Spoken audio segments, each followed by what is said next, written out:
encouraged. Can we get a cup of coffee in here, please?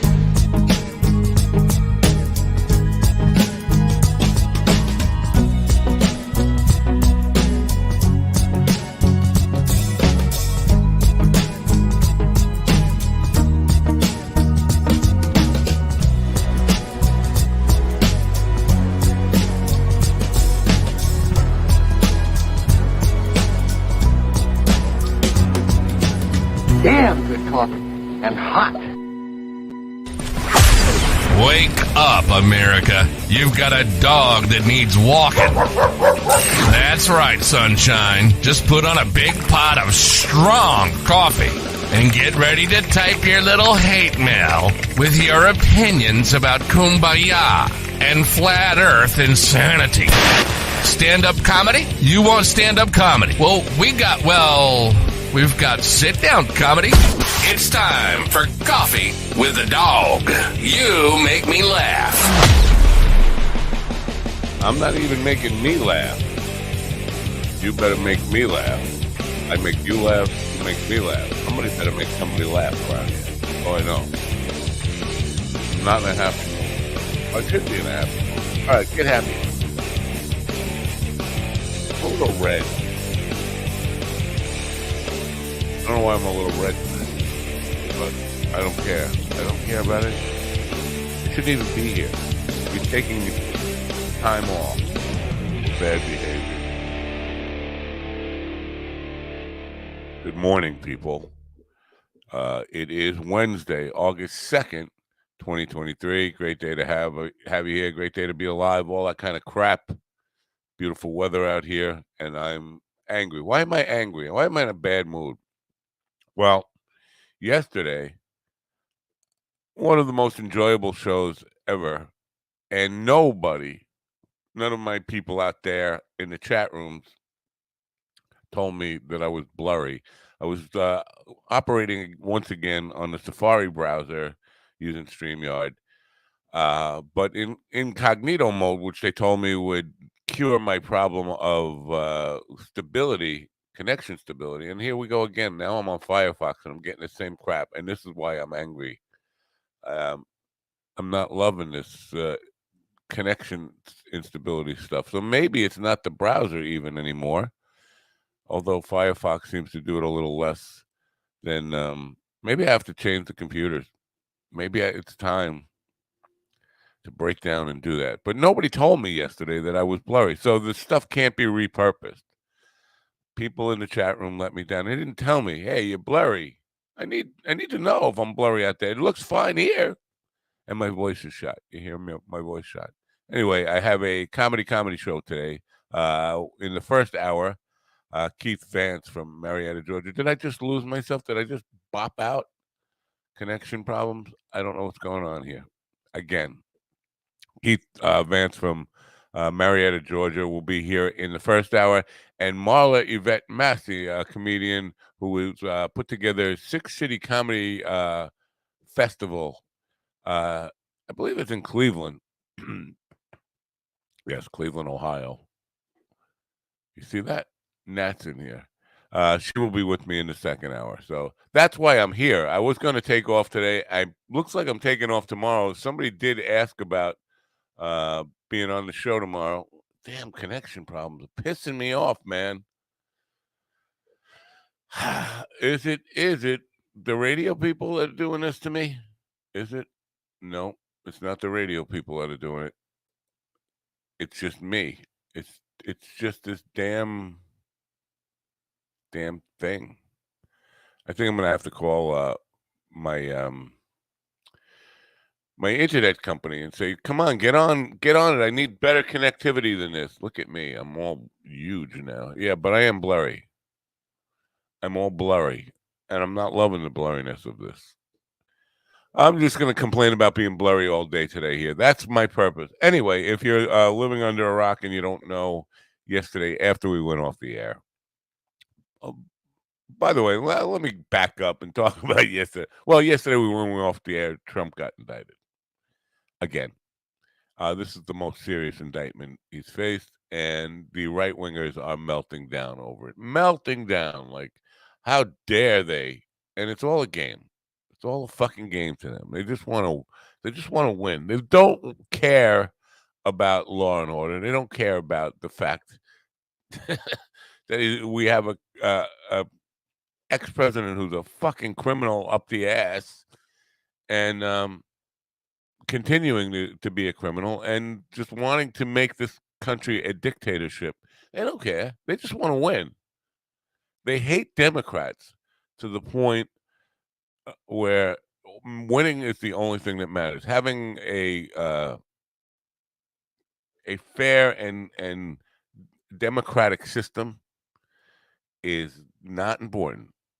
All that matters is that they get to claim that they won and they have their daddy. Well, you can't have your daddy. Your daddy's going to jail. Sorry, your cult leader's going to jail. That's the way it is. Maybe you shouldn't have backed a fucking criminal cult leader. Maybe it's on you. I'm gonna right away into the politics stuff. Yesterday's show was heavily into politics. G.D. Fenderson was the guest in the morning, comedian. Well, forensic humorist, certified forensic humorist, comedian. And that was an enjoyable conversation. And when I found out he does a political podcast, I invited him to stay on for the second half of the show, which was with a former border patrol guy. Talking too fast, and I just got to slow down. And maybe it's time for more coffee. Border patrol guy, J.J. Carroll. And J.J. has a book out called Invaded, and he's definitely a Trumper. But he was spouting some misinformation yesterday, and I was letting a lot of it go. GD was wanting to argue with it and all that stuff. I just wanted to make some points about what and how the immigration system is really failing. You know, the immigration system that we have in this country definitely has been failing, but it's not necessarily our fault. Well, maybe it is our fault. I don't know. What I'm getting at here is not necessarily a supply problem.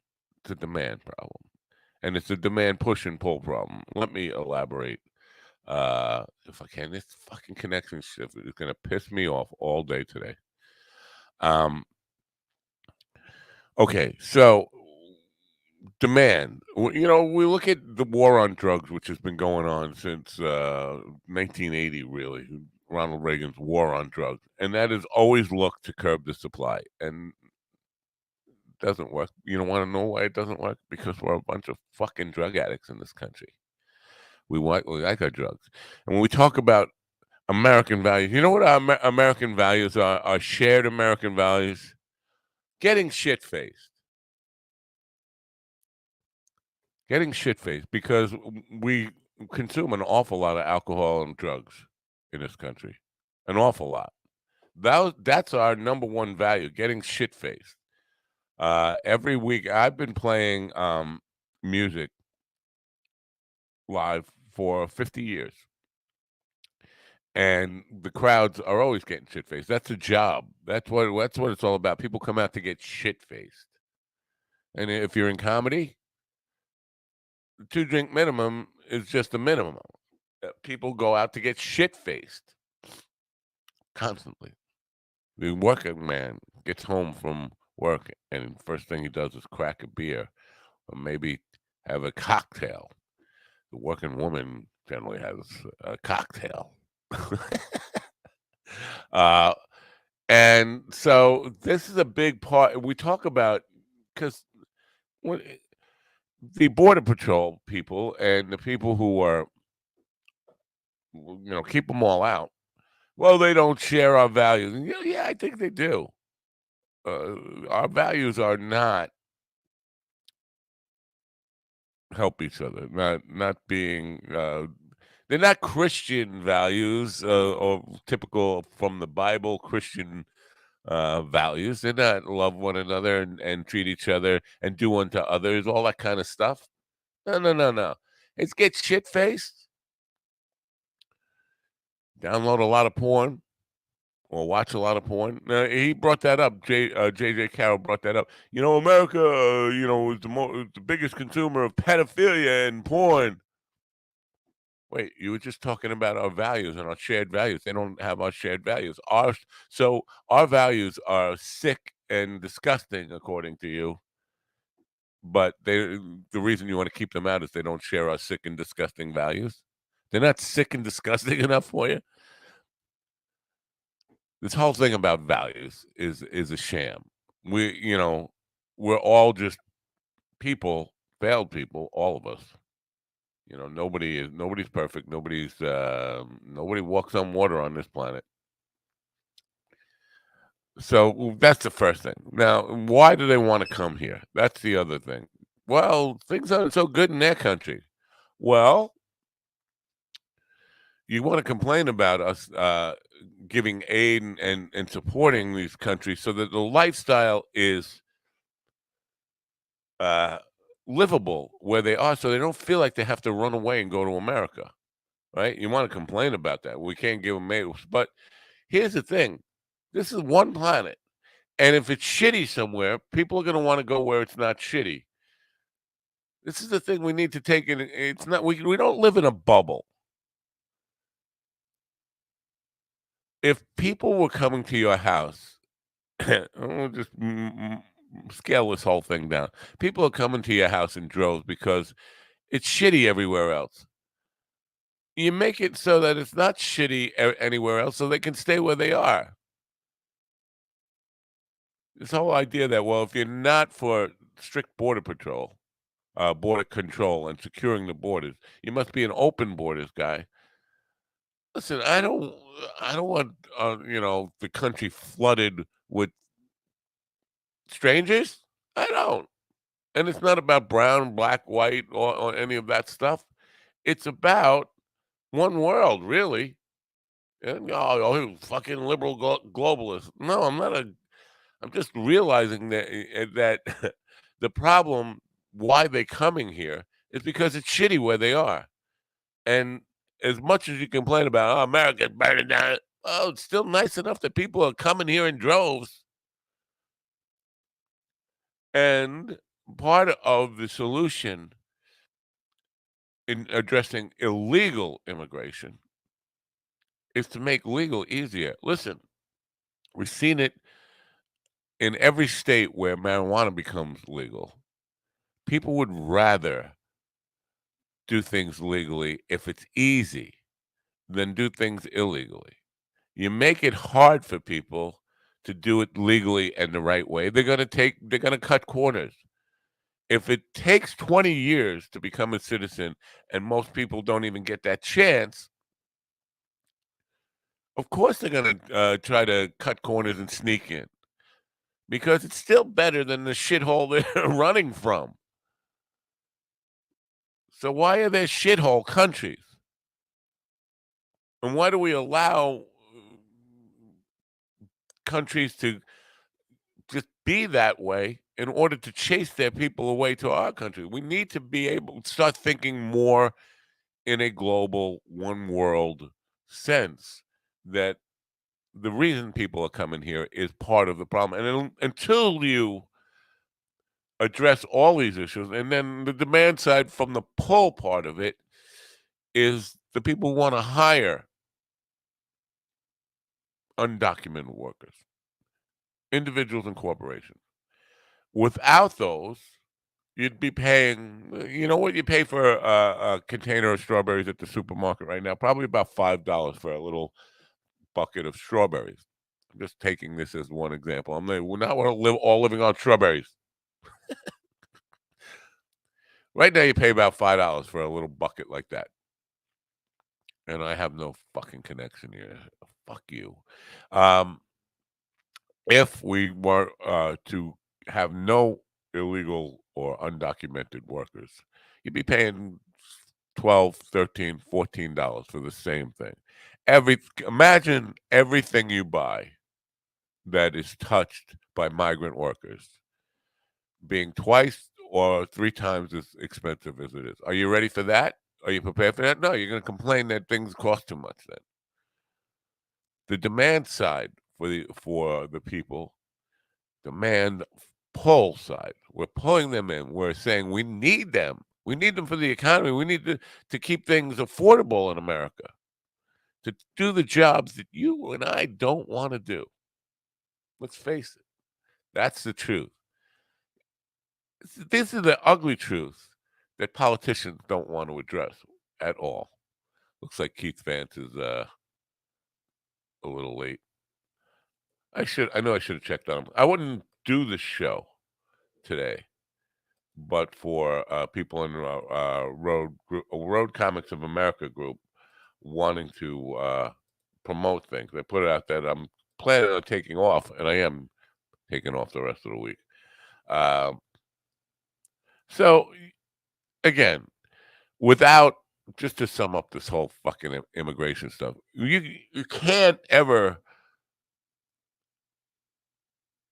secure a border while you're still demanding the product. The product is the people, and the product is the drugs and stuff. Because they talk about the drugs. Listen, the drugs thing is it's a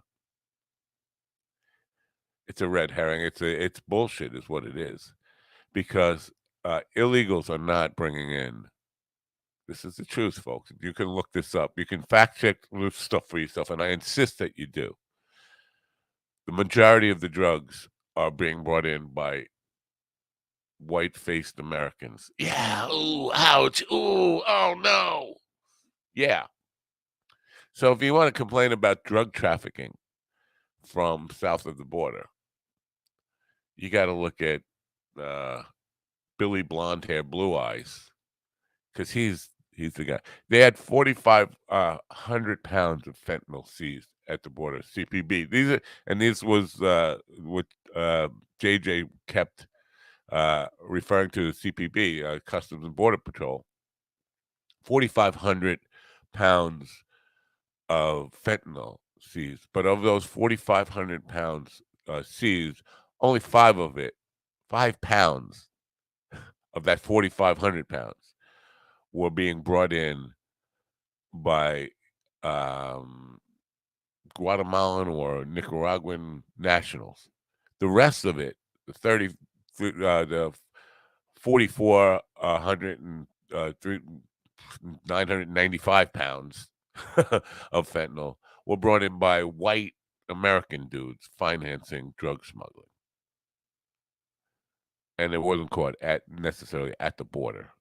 It was at airports or southern airports, border city airports.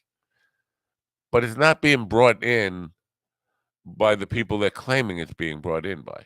So that's a fucking bullshit thing anyway. But why is it coming in? It's coming in because we want it. We, again, our values as a country, let's be serious. Let's be real about what our values are, what we care about the most. Getting fucking stoned to get through this fucking life. Whacking after fucking porn, sometimes kiddie porn. This is what we do in America.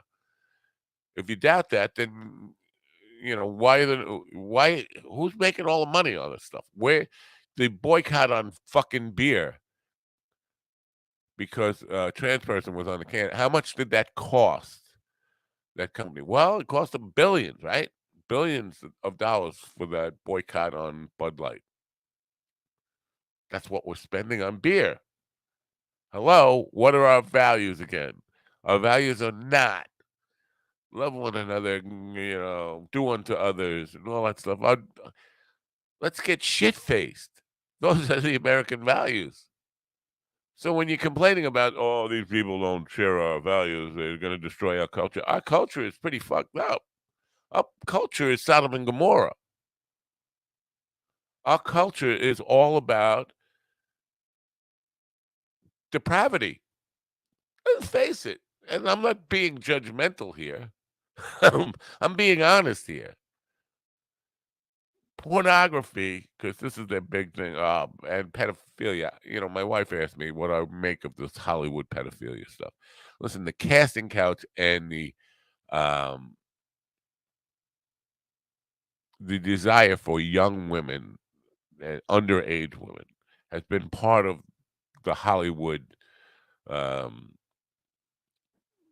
method of operation forever since they started making movies. I mean, you can go back to Mary Pickford and those people, casting couch, and they were all underage young girls.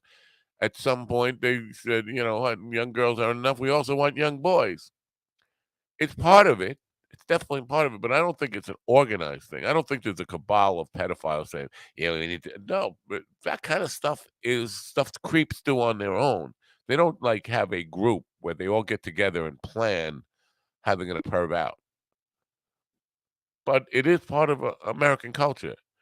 Why is porn a $1 trillion business? Well, because people are, and it's a $1 trillion business despite the fact that they're giving it away. They're still making trillions of dollars on it. That's how much is being consumed. So when JJ, the Border Patrol guy, says that America is the largest consumer of pornography and pedophilia and stuff, I don't necessarily agree that those are unique to this country. But it's certainly enough that it's part of our culture that we don't want to admit. But it's out there. It's we are depraved perverts and drunken shit-faced depraved perverts and cokeheads and heroin heads and meth heads and potheads and boozers and jackoffers. And now all those stuff. So it comes down to, are you going to judge people because they don't share our culture and our values? Give me a fucking break. First, define our culture and values honestly, and then say, you know what? They're not the problem. They are not the problem. But so we have the demand on two sides. We have the demand that's push and pull. The country, demand that is pushing them out of their own countries is that life is so horrible, so unlivable, so difficult there that it's easier to come here and work 14 hours a day, picking fruit, picking vegetables, whatever they do. Well, doing day labor, construction stuff, working 14 hours a day to send half their money home to their families. It's easier to do that and live in a fucking cardboard box than to stay where they are. And we're not addressing that. Well, guess what? They're going to want to come here. They're going to want to come here. And there's nothing you can do about it. There's nothing we could do about it. Looks like I'm getting stiffed by Keith Vance. I'm looking for him in here so I can give him a little nudge. But it's probably, if I know comedians, probably sleeping. I'm hearing some noise up there. I think in my house, I'm probably a victim of a home invasion right now. Anyway, so that's my take on the whole immigration thing, and there was a lot of misinformation. Like JJ was saying, several times he said that the border was nearly completely secure in Trump's last year. That is so not true. In Trump's last full year as president, 2020, the numbers were higher than at any time during the Obama administration. Now, I'm not saying Obama was better than Trump. I'm just saying that's the fact. The numbers were higher. The numbers are higher now under Biden. Now, I tried to get him to answer the true metric of how they define success. And here's the thing. The metric by which and he denied that apprehensions is it, but if you look at the Customs and Border Patrol site or any of their citations, the way they are defining success at the border is apprehensions. Not that apprehensions, in case English is not your first language. Apprehensions are means the ones they caught. So they're measuring the success against what success really is, because catching them is success. But they're saying no, that's not success. So the more apprehensions you get, like apprehensions are skyrocketed under Biden, which means more people have been arrested. They see that as a failure. Well, apprehensions does not tell you how many people got through. It tells you how many people got caught. You have no idea. They're just presuming that because apprehensions are up, the number of people who got caught, who got through, is also up. But that's not logical.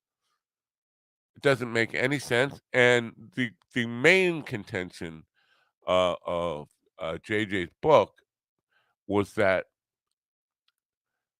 the destruction of the border, as he put it, and the immigration system was intentional to destroy America by like they're evil plotting. How can I? The president of the United States is saying, plotting. How can I destroy America and destroy the border patrol system? Meanwhile, he passed the largest budget. He signed the bill for the largest budget to increase border patrol staffing, equipment, and all that stuff. But he's intentionally destroying the border patrol and sabotaging the border patrol people. That doesn't make any sense at all. But this idea of how we measure success, the metrics we use, is all backwards. So they say, "Oh, we seized a record amount of fentanyl." Seized again means caught, stopped. They say that as a bad thing. They want to say, "Well, that means much more must be getting through." You don't know that for a fact. That's not how science works. There's not any objective uh, analysis of the situation. All you know is more is getting caught. That's not how you measure failure. By doing your job better, the numbers are up, your success rate is up. Now, we could argue about how we should be measuring success, but in reality, there are lots of different metrics that people are using, and none of them point to a overwhelming crisis where illegal immigrants are flooding every town. Now he brought up New York City and he try to put it on me like I'm somehow responsible for New York City. I don't live in New York City. Eric Adams is not well liked in his first term by anybody, Republican or Democrat, in New York City. But the he stated that New York City is full of hotels housing illegal immigrants. Patently false statement. I can tell you for a fact. And you can fact check. I'm not saying take my word for it. I'm saying do your homework and look all us crap up. There was one hotel in New York State that had housed illegal immigrants as a stopping point for 2 weeks. And that was in upstate. That wasn't in New York City. There is no crisis of, and you want to put it this way, that crisis because they're being put up in hotels. That's not happening. He made a lot of false statements. But overall, he claimed to have a solution, and the solution is just putting up the wall.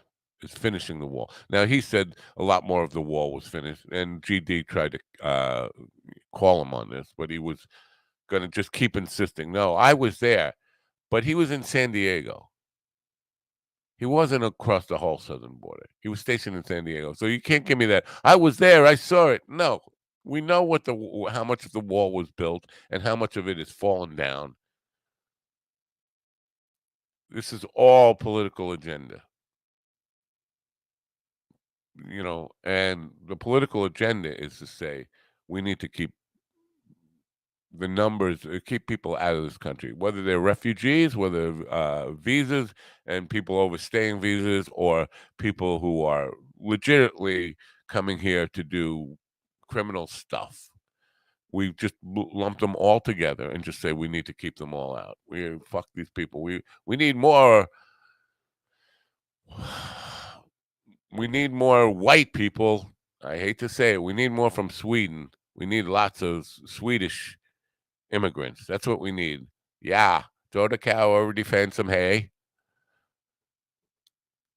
In it does become racial at that point, because when you're just concentrating on the southern border and brown people and overlooking the northern border and all the ports of entry, New York Airport, Philadelphia Airport, Miami, when you California, all those ports, northwest parts of the country. We're overlooking those because whites and Asian people come in through those ways. They're not the dirty brown people. The dirty brown people bringing the drugs and the pornography and the pedophilia. That, you know what? They still believe the statement from when Trump came down the escalator. Yeah, they're all rapists and murderers, and I guess some are good people. Remember that statement? They still cling on to that. So wasn't really impressed with the Border Patrol expertise on the true nature, and definitely didn't hear any real solutions that could possibly work. Building a wall. You could build a wall 10 miles high. You can't, but you could. If you had the money for it and the resources to build a wall 10 miles high, they'd still find a way if the demand, push and pull demand, both parts of the demand, it's still there. Anyway, I'm going to get some coffee, get off this subject. Apparently stiffed on the first comedian. I have a feeling Marla will be here because she wants to promote her festival. Keith Vance, I guess he overslept or doesn't want to promote his show or whatever.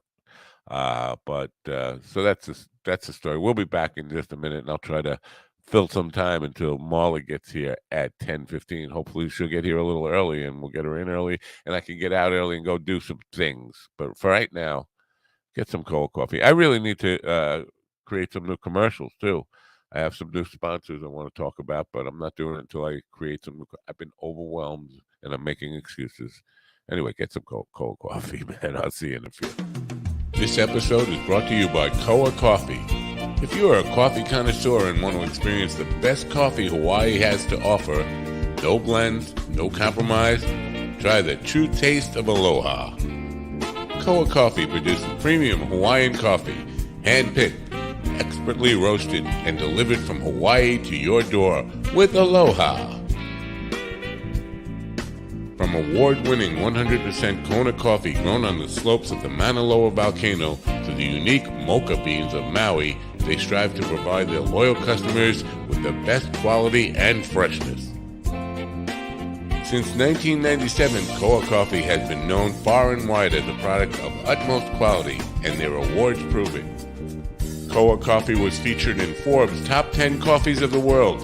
This is the coffee Forbes called the best coffee in America. Find out what it's all about.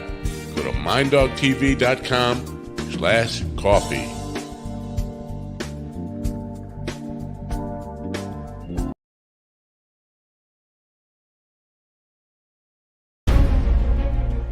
From award-winning director Davey Dew comes a film so pointless it had to be made. This is the story of one man who set out to change the world, one mind at a time. I'm not taking money from any bullshit motherfuckers that want me to do shit for them. Experience the universe through the eyes of a living enigma. Part man, part dog, and all brain. Clive Radcliffe calls it the most disturbing film in cinematic history. A hypnotizing, mesmerizing, mind-melting film of the ages. Mind Dog is your mind's best friend. This film will change the way you look at everything. Full frontal nudity. Back, when I was in the army, and they used to give me saltpeter to control my erection. We're twins. You know how you can tell we're twins? You know how you can tell we're twins? Well, Coming soon to a theater near you. what do you want? You have to say something. I just did. No, you didn't. I said something. There's a dick to suck. Where there's an ass that needs fucking, gay man is there. If you're gonna have a monkey, you should have a place for him to stay. That's what I say. What would you do if you knew you had less than a year to live? Meet Matt Napo, aka Mind Dog.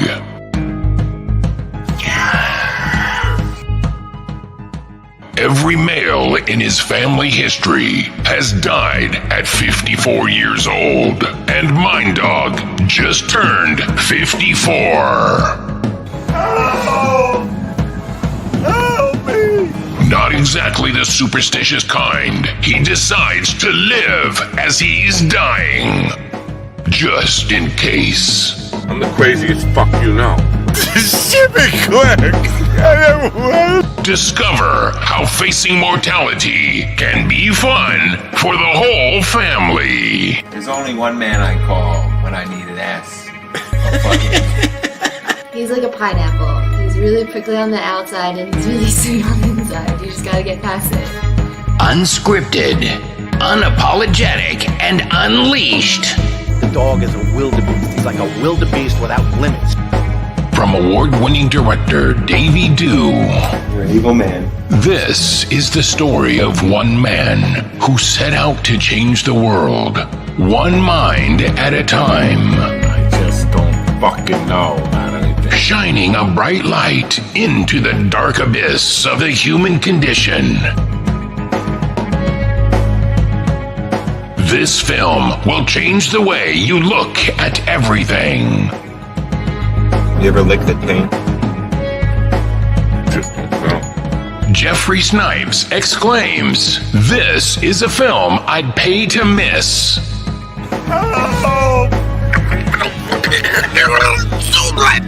Though he walks through the shadow of the valley, he's the baddest mother this valley has ever seen.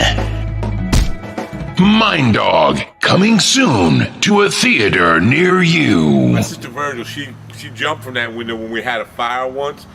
Hit down here, split her head right open. It was a mess, I tell you what. Fortunately, Doc Everson was right there, and he was able to save her by sewing her head back together. Yes, sir.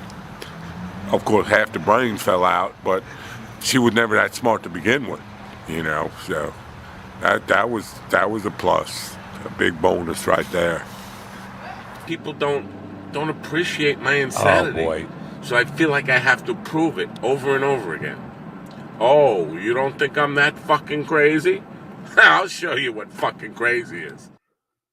So that movie never got finished. David Dew, the director, is getting married in 2 days, 2.5 days. Saturday he's getting married. And that was 10 years ago now, because it said I had just turned 54. Anyway, so I just turned 54. I'm going to turn 64 at the end of this month. So 10 years ago, 10 years flies by. Now there's a couple of things in there we're talking about, shining a light on the dark abyss of the human condition. That's what I was doing here this morning, talking about basically that our values as human beings are pretty fucked up. We're all depraved and broken in a lot of ways. The judgment against, oh, because you're not from here, you're from down there, you must be worse than us. No, we're all fucked up. We're all fucked up. I wish that movie would actually get finished. It all shot. It's just never got fully edited. It's kind of like the Andy Anders thing, except it's not as serious as the Andy Anders thing. But, the Andy thing, again, highlights the depravity of who and what we are as people. And I don't have any solutions on that stuff. Of course I don't. What the fuck? But I know it's not just excluding everybody else and thinking they're all fucked up and we're not. We're all fucked up, all of us, and which is why we need things like comedy and music and entertainment in our lives. Um, I don't know. Anyway, so that was a little bit of the movie trailer. So I'm bummed out a little bit. Keith Vance didn't show up. I've got to kill some time now, another 40 minutes or yeah, about 35 minutes before my next guest gets here. I hate when this happens. And I was doing this as a favor. If you remember, Monday I said I was not going to be doing a show on Wednesday, and I had planned not to do a show on Wednesday, but I wanted to check with the group, the Comedian Road Comics of America, to see if anybody had anything they needed to promote. And this is what I get for being a nice guy. This is what I get for being a nice guy. Well, no more than Mr. Nice Guy. And this connection shit is just bothering the hell out of me. I wonder if I could, um, try something to fix this, and that would make me happier, to be honest with you.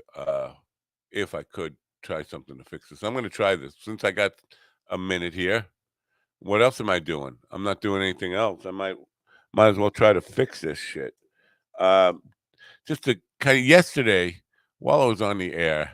And my brother is in town. I think I mentioned that. My brother Mike is in town.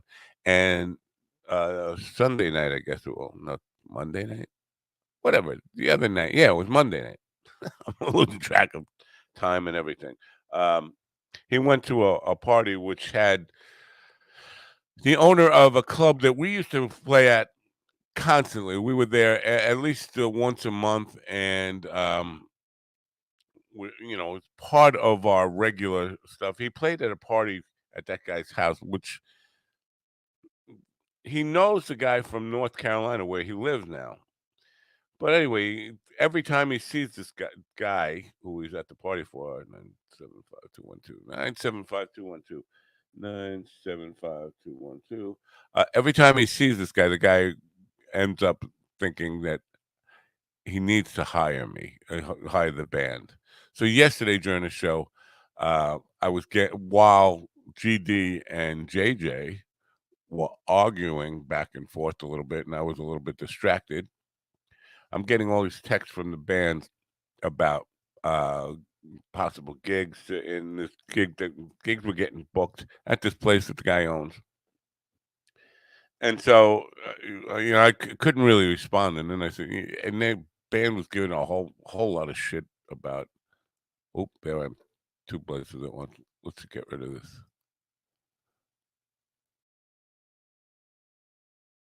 But here I am. Is that better? Is that better? Connection wise, I think it is. All right. Nope. I still have that problem with the connectivity. God dang it. Gosh dang it. I'm never going to fix this thing. I'm going to have to switch computers. Let's see if we try it over here. Let's see if we can. And then I'll have to look at a different angle, right? Um, but I'm going to try and fix this. I got nothing else to do here, folks. I know this is pretty not very entertaining and pretty silly looking from your perspective over there, but let's see. I'm going to mute this one for a second here because, well, not just yet. Things are loading up over there. Hold on.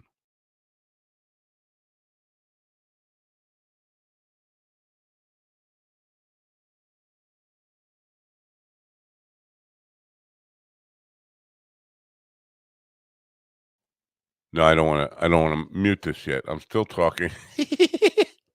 I know this is not fun for you. It's not fun for me either. How do I do this? Let's see. But the big application. I got to get my lighting straightened out and all this stuff, and have to do things a little differently. But it looks like the connection is better over there. I'm going to have to switch computers around. That's why a couple of days off won't hurt anybody, will it? Will it? It absolutely won't. Come on, bastard, turn. You bastard, turn. Let's see here.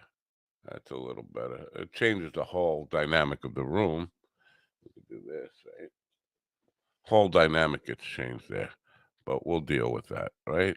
Won't we deal with that? I think we will. Yes, we will. Okay, but I can't even undo this now, can I? And I could do this, and I could do that, and I could do this and that and that and this and that. All right, now I'm going to mute.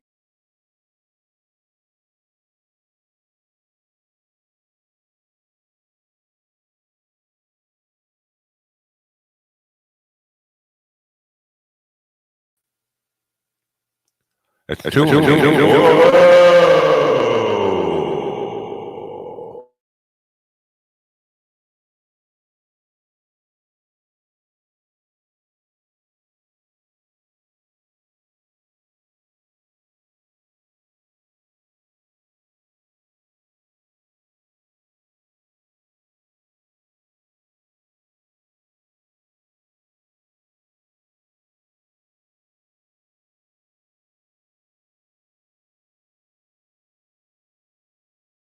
This is not going to work.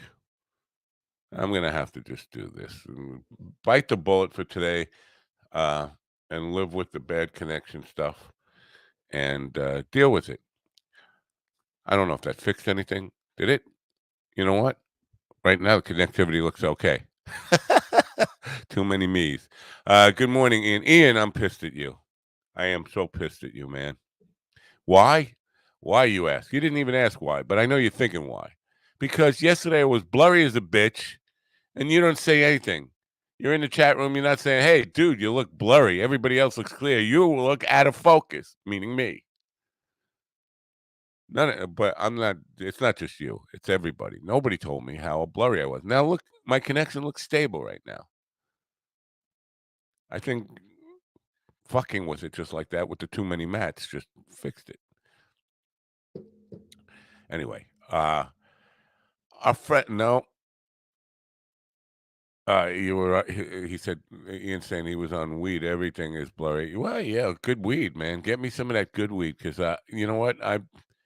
It's a struggle. It's a struggle to get good weed here. I was mentioning before how legalization made it easier, but it also made things a little more expensive and a little harder to find good weed.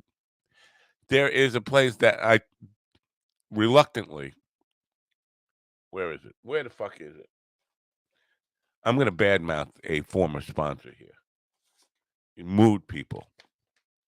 Mood Blue Dream weed. And this it's a sativa that's supposed to be 30% or something THC.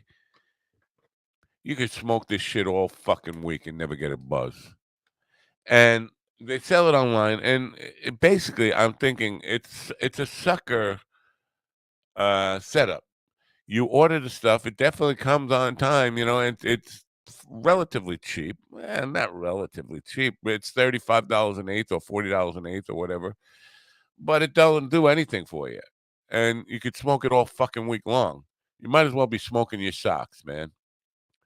So you can either, it's still here in New York, it's very difficult to the weeds, the dispensary only has like limited amount of flour every time I go there.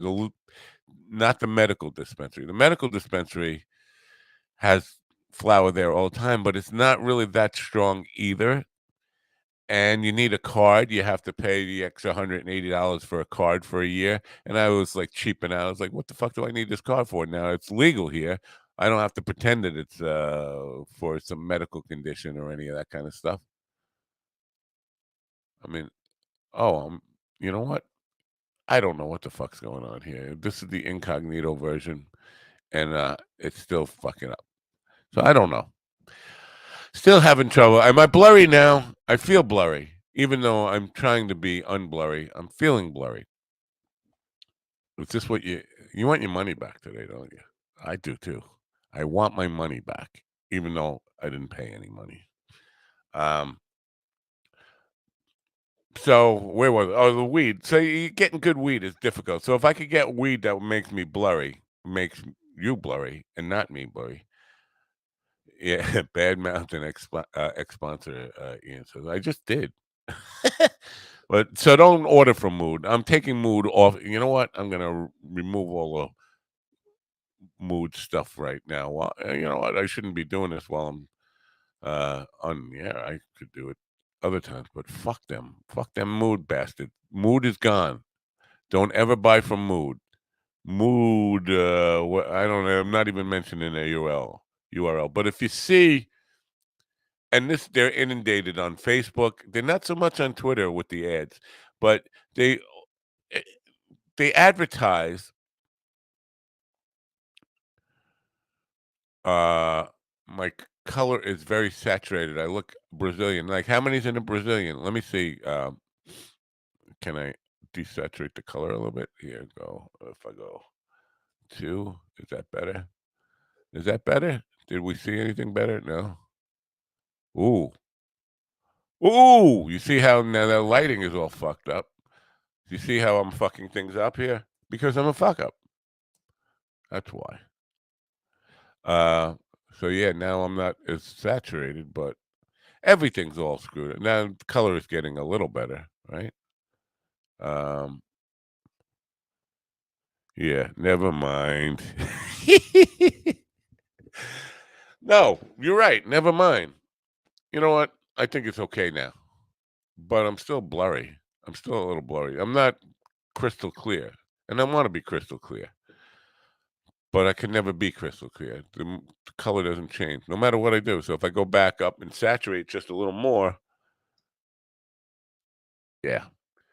Anyway, so yeah, Davey's getting married in Florida this week, and I was supposed to be going, and then gigs came up and things got booked, and so I'm not going, which is really depressing for me because but on the good part of that is I'm not going to get leprosy because Florida has especially South Florida right now has leprosy going on, and this shit is going to get big, folks.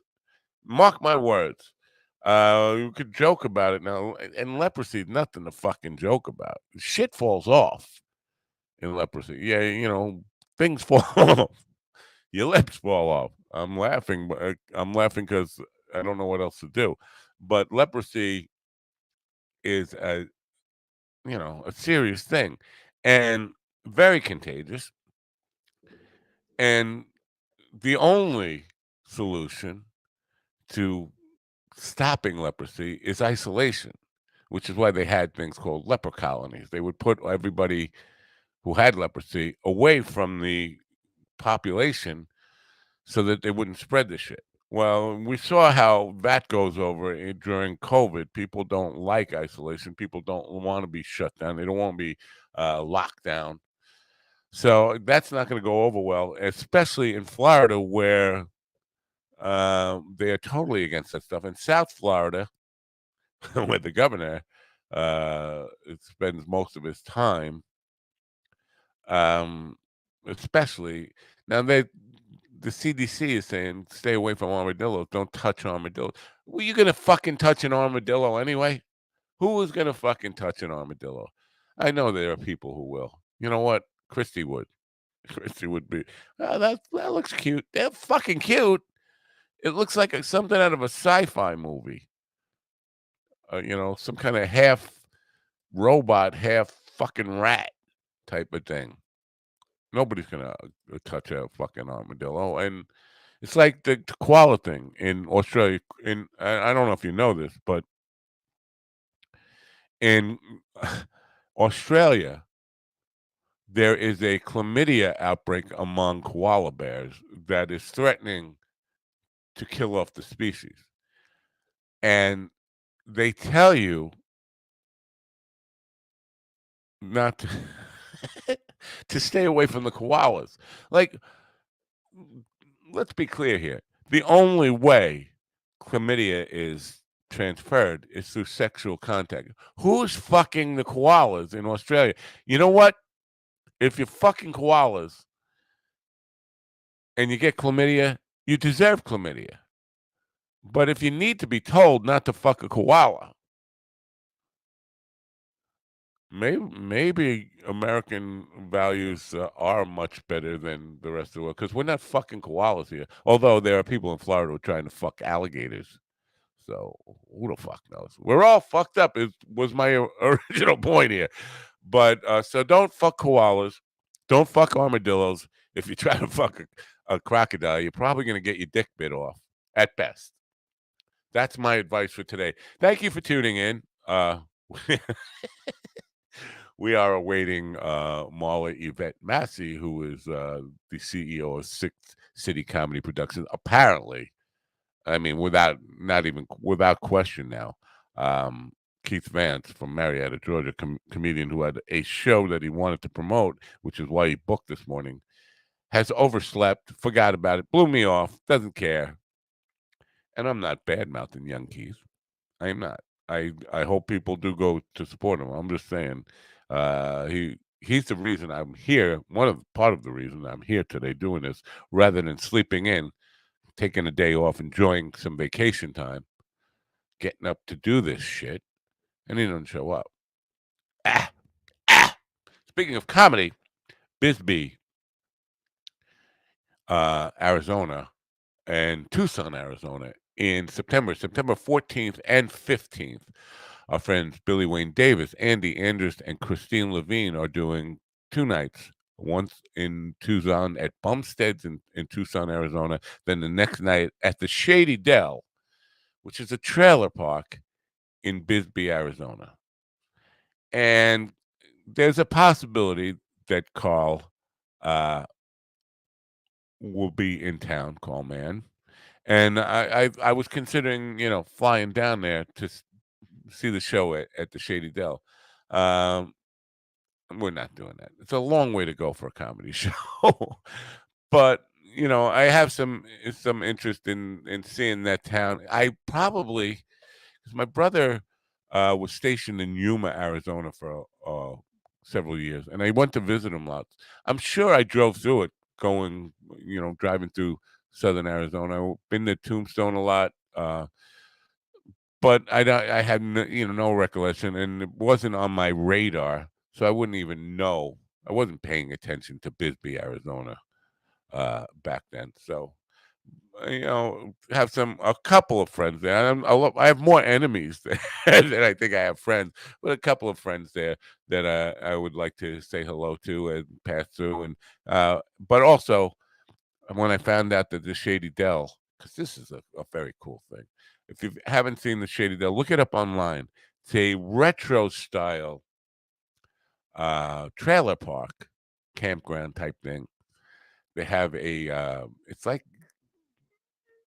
a eclectic type of experience. They have a restaurant there which serves, the food for people. It's like a resort, sort of old school style, Route 66 style, even though it's not on Route 66.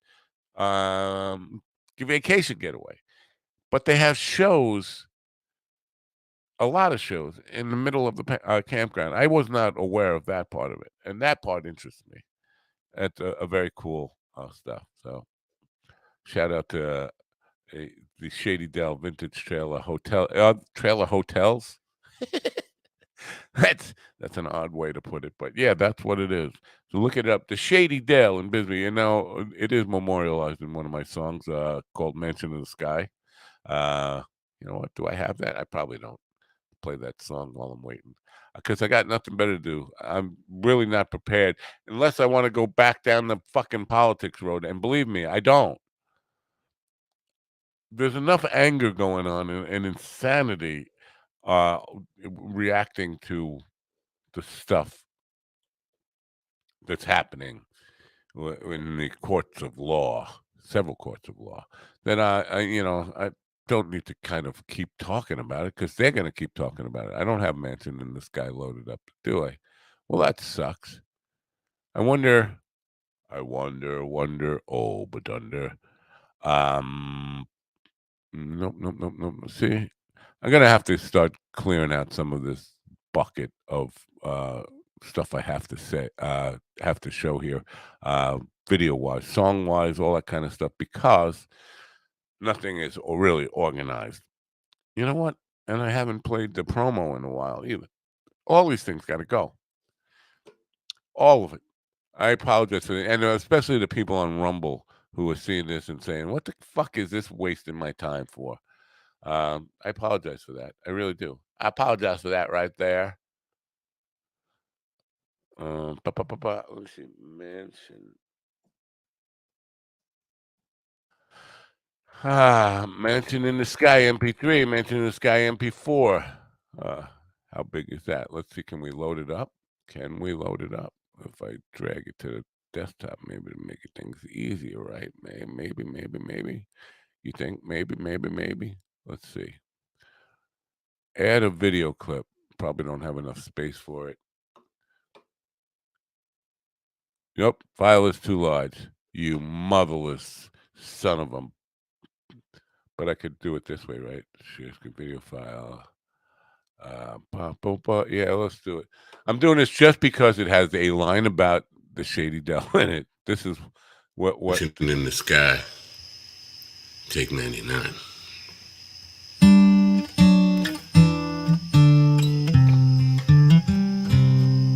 Well, the last time I saw Alice at a truck stop north of Dallas, she was headed west with nothing but the clothes upon her back. When she called to say she missed me from the Shady Dell in Bisbee, I realized she'd gone too far and wasn't coming back. She said she finally wrote a thesis and she was going home to Jesus. I asked her what would happen if she didn't find him there. She said she'd had a vision inspired by religion. Then she took some pills and went to sleep, and I don't even care.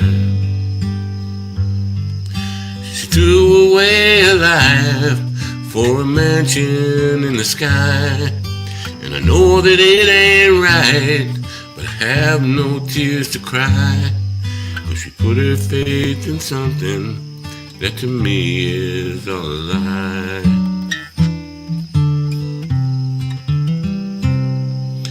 Well, lately I've been thinking that maybe I'll quit drinking, and for a moment maybe I could finally see things clear. But I couldn't find a reason, with nothing to believe in, so I changed my mind and I rolled a joint and opened my first beer. She threw away her life for a mansion in the sky, and I know that it ain't right, but I have no tears to cry. She put her faith in something that to me is all a lie. She put her faith in something that to me is all a lie. for the folks out in Bisbee, Arizona. Bound to be a cult classic for a cult. If you know any cults, put them in touch with me. I will write a song for whatever cult you can find. In Govs this week, August 4th and 5th, Monroe Martin Govs Comedy Club in the main room in Levittown. August 4th and 5th in the main room. Monroe Martin. In the Giggle Room, we have Comedy Wife Productions in the Giggle Room on August 4th. That's Friday. August 10th, which is next week, psychic medium Robert Hansen in the Giggle Room. I should go there and bust balls on that. I haven't bust balls on a psychic in a long time. So that's what's happening in the main room over in Levittown. What's over at the brokerage? Let's see, the brokerage. Rich Voss is there Friday and Saturday night. You know, I got to talk to Rich Voss's manager again, because he said, well, I don't want to get into the business end of it, but there was a possibility I could have got Rich Voss on. I did not know he's at Brokerage, which is the Governor's Room in Belmore, Long Island, this weekend, Friday and Saturday. You know what? I'm just going to take off. I mean, I was going to say maybe I should do my best to get him in tomorrow or Friday morning. I really just should take the day off. I should be off today. I can't help myself, folks. I can't help myself. And Jay Black It was at McGuire's, which is the other governor's room out in Bohemia. Jay Black, not the Jay Black of Carry Me Away, Jay and the Americans, Jay Black, the comedian. And then next week, Richie Byrne will be there. So, good stuff happening out there. Here's the thing, though. Well, I'm not even going to go in there, but every day on the weekends, Friday. So it starts generally Thursday morning. Start getting emails from Govs about free tickets available for them. So sign up for the mailing list. And because you can never know. Sometimes it's things don't sell out, and they're giving away the tickets on the last day of sales. Also, I want to let you know about out at Sticks and Stones out in the Hamptons, August 8th, which I believe is Tuesday. Eddie Pepitone and JT Habersat will be there. Then next week, Tom Carter is there, and then August 15th, which again I believe is a Tuesday, Tuesday nights, I guess. Liz Mary, it will be there. So things are picking up over at Sticks and Stones. Now I did notice they're having some music things there, events. And they're not on the website yet, the music stuff though, which is kind of weird. They're not advertising it, but I did see somewhere that they are having music stuff there. And why not me? This is the question. First question that came to my mind. Why not me? You having music? What? Hello? What am I? What am I? Some dude singing about Bisbee, Arizona over here? I guess so. Anyway, so that's what's coming up here on Long Island. And we would be we would be promoting a gig in Marietta, Georgia, if the morning guest had been here, but he didn't, and he didn't show up. So anyway, I am awaiting Marla Yvette Massey, who is responsible for putting together a six city comedy festival. Is it a festival? Is it yeah, it's a festival. I will read to you about what it is because I know you're interested. Six City Comedy has been entertaining the greater Cleveland, Northeast Ohio area since the fall of 2018. It shows a diverse lineup of entertainers with various styles of comedy that come from local and the national level. Whether it be stand-up, improv, musical, or sketch, it's comedy. We got you covered. Cleveland rocks. Haven't spent a whole lot of time in Cleveland. I had one night when I was probably 19 on my way from Portales, New Mexico to Buffalo, New York.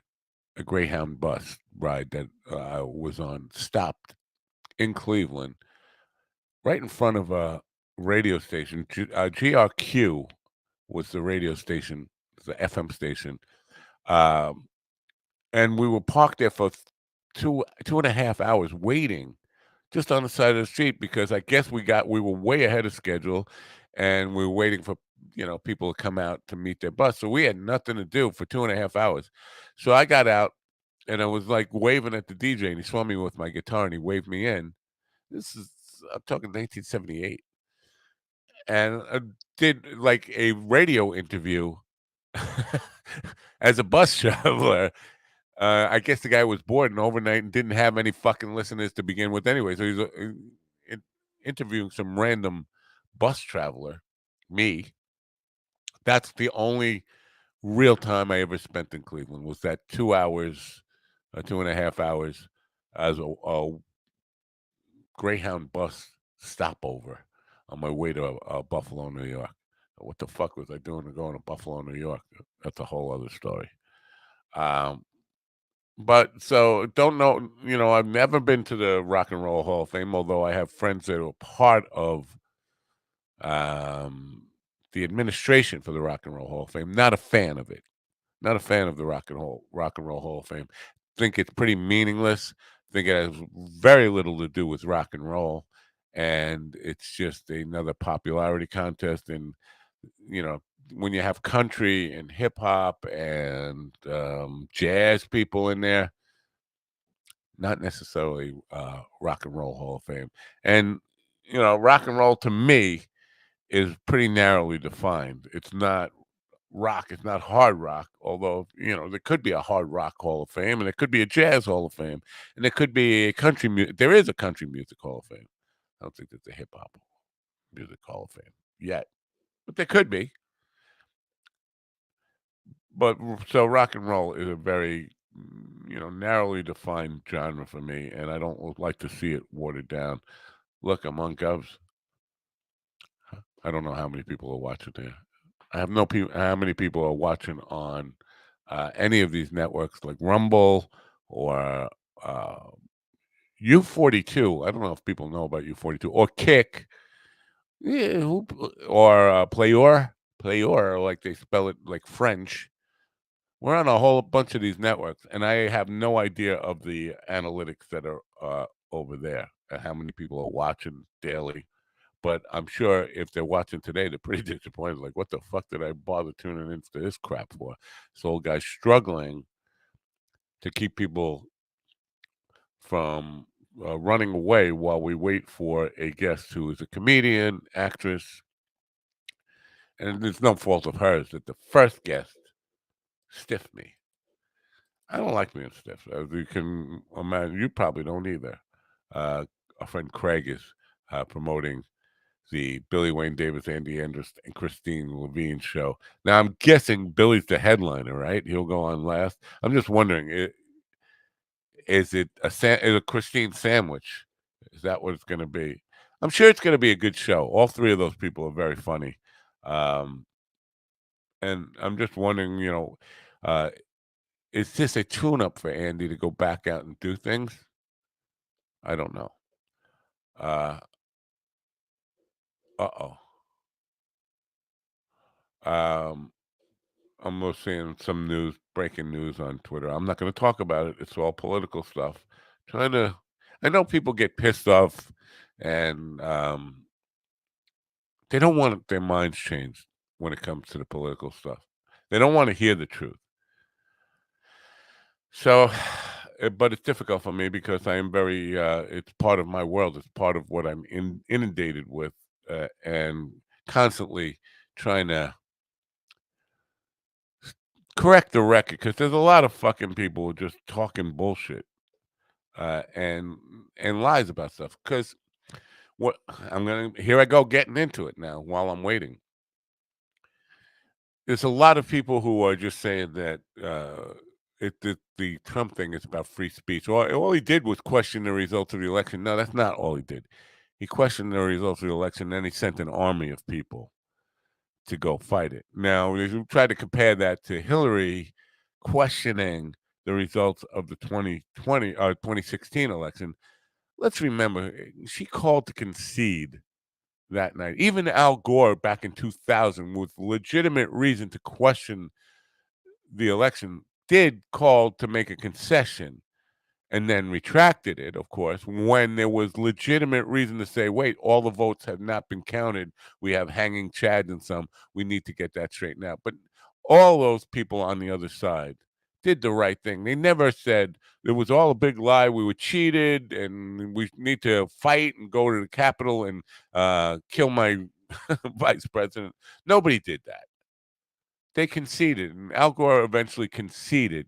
Trump still has not conceded. This is 3 years later, he still has not conceded. So don't give me the fucking comparisons, really.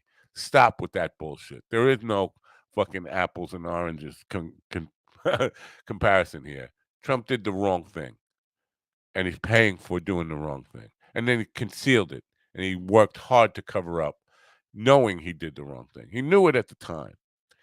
And the people closest to him have all turned on him and gone state's evidence and said exactly what he did.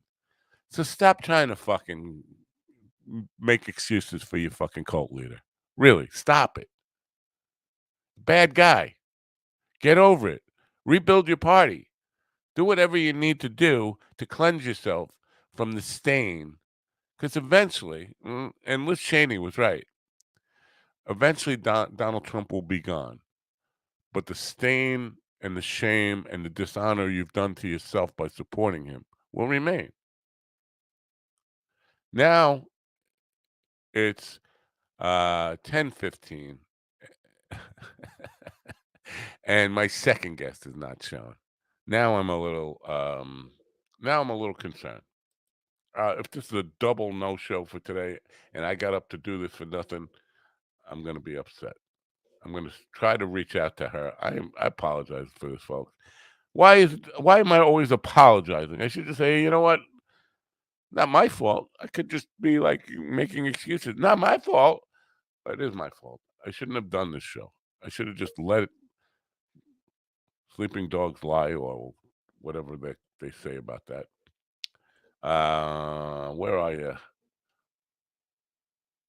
Where are you? Oh, you know what? I got asked uh, just while I'm finding. Oh, oh!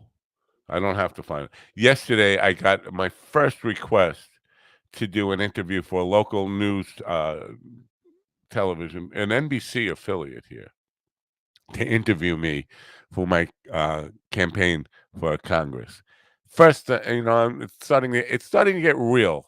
That, and I tried to explain to them, because they're interviewing everybody who's running for Congress in my district, because it's part of their coverage area, and they're interviewing everybody. And I tried to explain to them that I am an unconventional candidate. I'm not really expecting to win. And even if I do win, I'm not expecting to be there for long. I'm going for one term. I'm going with a specific mission involved in mind, and that is to turn over the tables of the money changers, to be angry, a guy to point at Congress and say, "You're all bought by somebody. I'm not bought by anybody. Let's explain who you're bought by."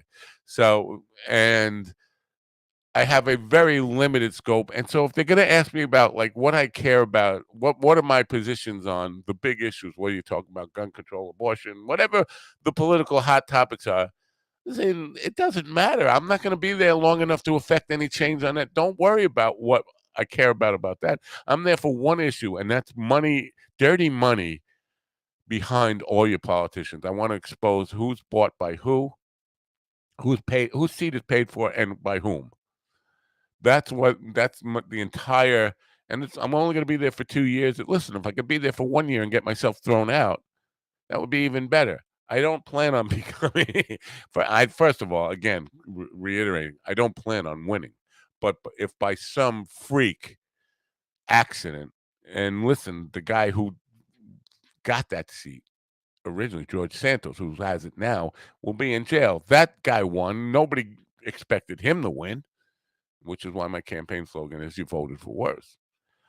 But I tried to talk them out of interviewing me, and they said no. They want to interview all the candidates who are running. So I'm going to be on an NBC affiliate being interviewed about my campaign. Try not to drop any F-bombs. Try not to be a bad guy about it. Anyway, my guest is here. Marla Yvette Massey is the CEO of Six City Comedy Productions. Marla is a stand-up comedian, actress, writer, and producer. When she is not serving up food, like, day jobs, you can find her serving up jokes and laughs on stages all across the country, from Portland to Portland. That is Portland, Oregon to Portland, Maine. In February of 21, she and several other up-and-coming Black female comedians were panelists on Room for Discussion, Mentorship, Black Women in Comedy, as part of a joint collaboration with Facebook Messenger and a Variety magazine in 2021 amid a worldwide pandemic. You heard about that, right? And we're going to be facing something similar with the leprosy thing in Florida, and we'll talk about that some other time. Maria successfully produced the inaugural Sixth City Comedy Festival in Cleveland, Ohio, featuring comedians from the United States, Canada, and England. She's here now. Ladies and gentlemen, please welcome in Marla Massey. Marla, welcome. Good morning. How are you? I'm good. Well, I'm a little frustrated because my first guest this morning didn't show up. Even, as you know, I put this out there saying I was planning on taking the rest of the week off, but if people had stuff to promote, come on. And then he signed up, and he overslept, or Oh goodness. Yeah. My alarm went off at 9:30.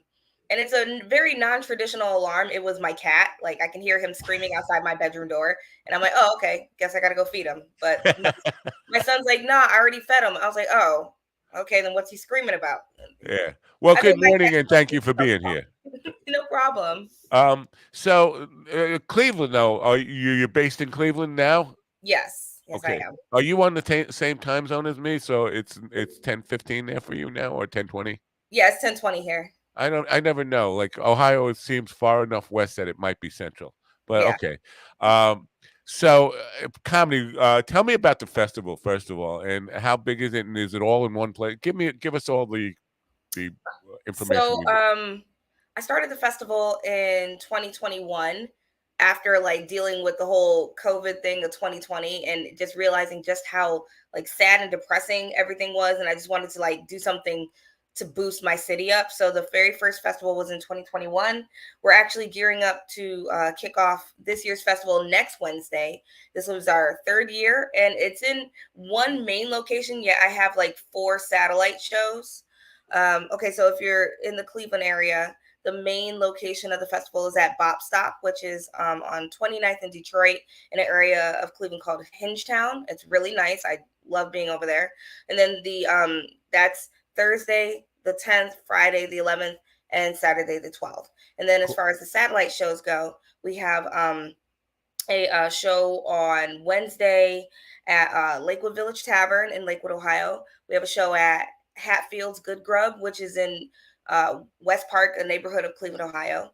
And then on Thursday, we have a satellite show at High and Dry Bowling and Beer, which is this really cool bar restaurant in Tremont, which is what's like not really southwest Cleveland, but it's a really nice up and coming trendy neighborhood. And then Friday, we have a satellite show at Market Avenue Wine Bar in Ohio City.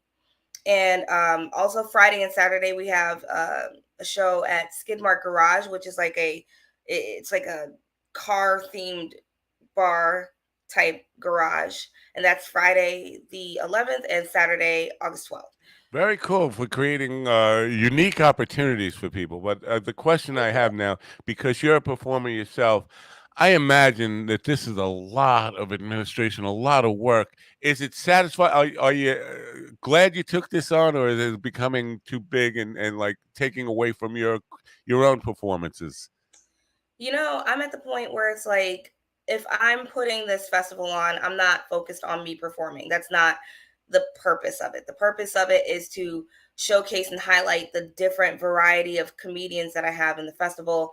And I make it as diverse as possible. Like, I don't want it to just be like, oh, it's just a bunch of dudes or whatever. No, it's like people from all walks of life. We have like different racial backgrounds, different social economical backgrounds, people of various ages. And I feel like that's what makes comedy. It comes from many different points of view. And I do everything all by myself. There's several other comedy festivals that happen within the Cleveland area, and they all have like 5, 6, 7 people on their team. I just do this all by myself.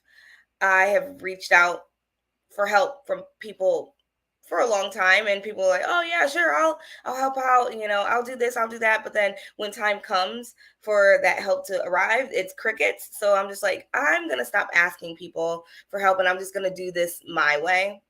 And so far it's been a very wild ride. It's been interesting, but I love what I do. All I right. love it. Well, good for you. It's good that you enjoy it. To me, as because there's always this difficulty in my mind of separating the right and left side of the brain, business side versus creative side, and all that stuff. And for a lot of creative people, the business side, just the administration stuff, the details that you have to deal with, especially with something this big, would be a stressful and difficult time. But you're enjoying it. It Uh, is, but like it does get hard though, because like I watch all the videos, I do all the promotional work, um I select all the comics, I research the venues, I um do all the sales and marketing and just reaching out to people back and forth, emails, that kind of thing. And this year it was probably the most taxing of all the years I ran this festival, but I still got through it. Yeah. It would just be easier on me if the workload was like divided up amongst people that were actually gonna like try to. Yeah, you need everybody needs a team and support, especially as things start to grow. Because I know other people who put on some festivals and they start by themselves, and everybody loves that they're doing it. Yeah, it gives them oh, you're a hero, but very few people want to become volunteers and help you out and understand the amount of life you're putting into it. So, but you brought up something I was really curious about, the selection. You select all the comedians. Now, I guess they're sending you videotape submissions to get in. Is that how they apply? Yes. You know how like sometimes a comedy festival will be like, all right, we're doing submissions from this day to this day, and then like the following year they do submissions. It's not like within the same period. It's just like kind of like a Yeah. day or so before after. Anyway, it's easier for me to be like, all right, listen, the submissions are open from New Year's Day, January 1st, until March 31st. That is 90 days. Wow. Yeah. There's a 90-day open window. And it, like that's a lot larger window than any other festival that I've ever seen. And I do it like that because it gives people and myself time to really like sit down, focus. Is this the video I actually want to send? Is this a quality video? And that's it. Like I don't people rarely go, oh, when's the submission period? If it was the same in the first year and the same in the second year, I'm not changing it up. Like I really like consistency when it comes to that. I think So that's smart. yes. Now, for me, it would be hell to reject people. Even though that you have to, it's part of life. But for me, I don't. It takes a special character to be able to say sorry, just for me to honestly say sorry you didn't make the cut. Is that a difficult thing for you? Do you feel that? Yes and no. Like there's some of them that there's a lot of people that I had to reject from the festival, not because their video wasn't good, but it's just because I didn't have the space for them. And then sometimes you get a video and you're just watching it and you're just like, Yeah. yikes. And so like and it's always like I always make my emails very constructive. I'm like, hey, sorry you didn't get into the festival this year, but that doesn't mean that like you're not a good comic. Just keep at it, that kind of thing. However, this year I wasn't really able to send out any rejection emails because the way my mailbox is set up, with me sending out rejection emails in mass quantities, it triggered some sort of like spam phishing thing with my email account server. And so I was kicked out of my email account for an entire month while they investigated it. And I had to let them know, I'm like, hey, I'm a comedy festival producer. I'm not spamming people. I'm just rejecting them from the festival. And so and they were able to fix it, and I was able to regain control of my email account and the website. However, even now to this day, I can't send any emails to anybody with a Gmail account because it'll trigger like Yeah, that. Gmail is really tough on that kind of stuff, on cracking down on perceived spam, and I'm not sure how they set those rules up, but I've noticed that too. We rely on email for so much in administration and stuff. You would think we'd have some kind of system that we could work around that, but listen, my email accounts are so full of spam every day anyway, not the Gmail one, but. Six City. I had never heard of that before. I mean, I've heard of Second City being Chicago. Has Cleveland always had that moniker, and I just wasn't aware of it? It's a very rarely used nickname, but it's basically in the same vein as Chicago being the second city. At like the start of like the 19th century, I do believe Cleveland had the sixth largest population in the United States, and that had a lot to do with like the steel industry that we had here and people migrating from the south up to the north for employment to get jobs here. Like we were running neck and neck with Pittsburgh, and Pittsburgh is known as the steel city because they have a lot of boom in the industry. So Cleveland was competing against Pittsburgh and also Detroit to bring people in for production of just equipment, cars, that kind of thing. And I really liked the name and it sounded good. I was like, Sixth City, all right.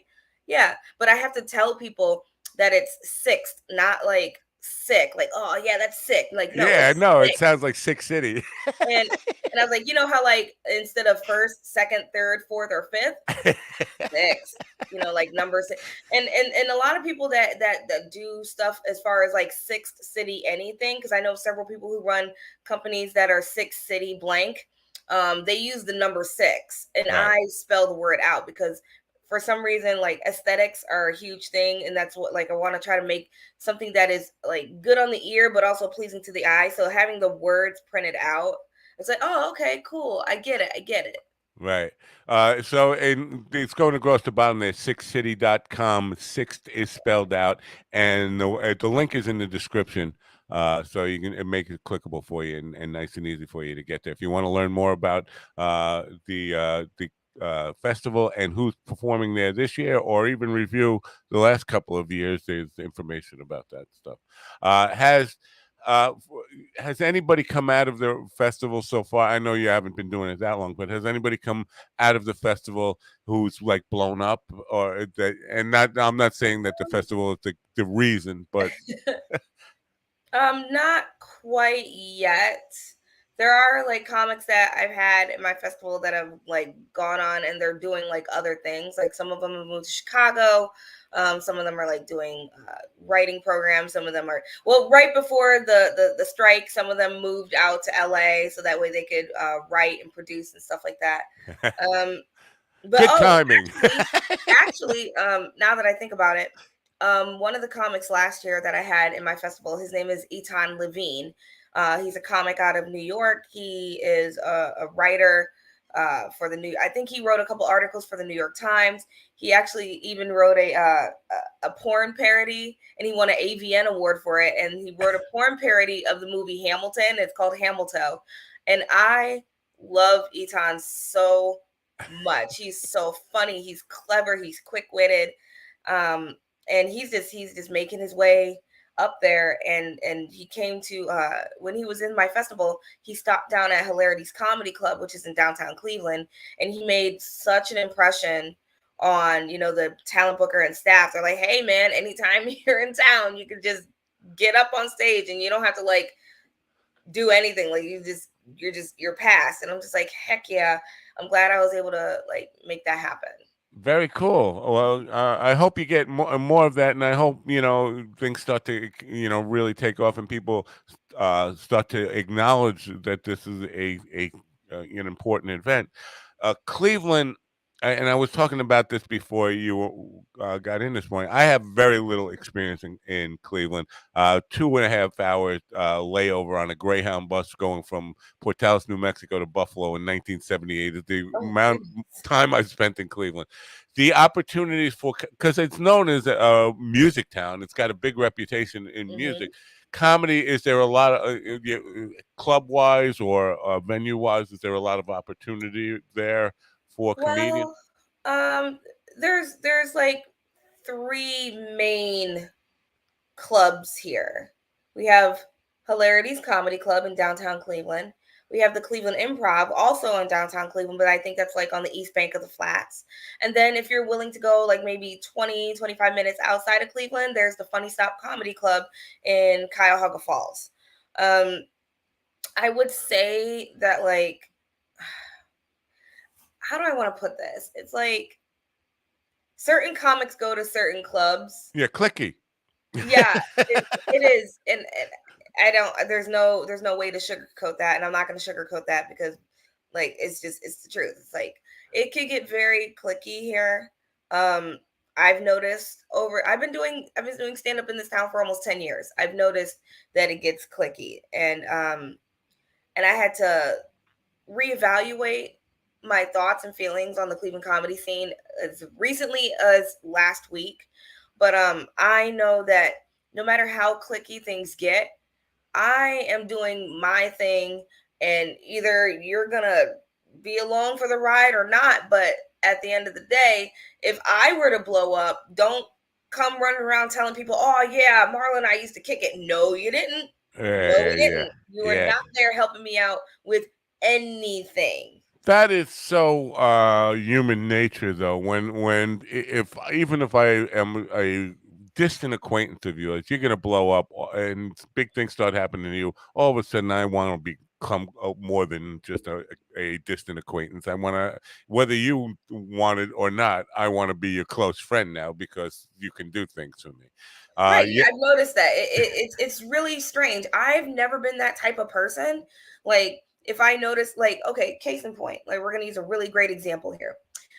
When I started doing stand-up comedy, there was this girl I was doing comedy with. Her name's Jasmine, one of my most favorite people in the world. And she was out, she's doing comedy here. We're doing comedy in Cleveland together. And then one year, it just so happened that Preacher Lawson and his brother Justin came to Cleveland, and they were performing at the Cleveland Improv. And I'm a big fan of Preacher Lawson. I've watched him on America's Got Talent.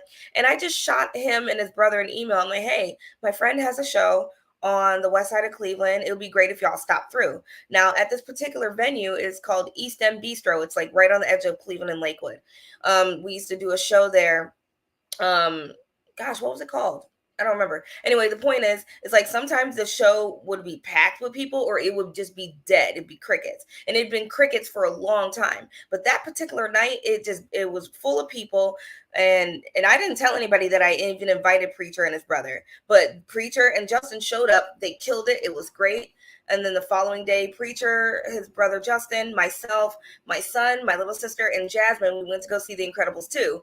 And Jasmine started talking to Preacher. They started like hanging out, doing things together. And then literally within a year, Jasmine had moved out to LA because Preacher helped get her a bunch of things. And now Jasmine's acting, and she did a commercial for the Super Bowl with Google. And it's like, I take an immense amount of pride. I'm like, I'm so glad that I was able to introduce those two. But even though I introduced them and I'm not like seeing any of the, like, I'm not doing any of the things that Jasmine's doing, just knowing that she's out there doing that, that makes me happy. I would never jump out and be in LA. I'm like, hey, Jasmine, remember when I did this for you? Now it's your turn. You gotta, scratch my back because I scratched yours. No, I'm not gonna do that. But that is so prevalent here in Cleveland. It gets exhausting. It's not just there. It's worldwide. And yesterday, GD Fenderson, who has been in the comedy game for 10 years, like you, he was talking about how clickiness has really disappointed him. But we were discussing how and why it happens. I think there's a whole psychological element among comedians, is that it's the only art form where you're truly by yourself. You're alone. You're a lone wolf out there. Like in a band, unless you're a singer-songwriter just with a guitar going out there and doing that. But in music, you're with the band. In acting, you're with a troupe of people.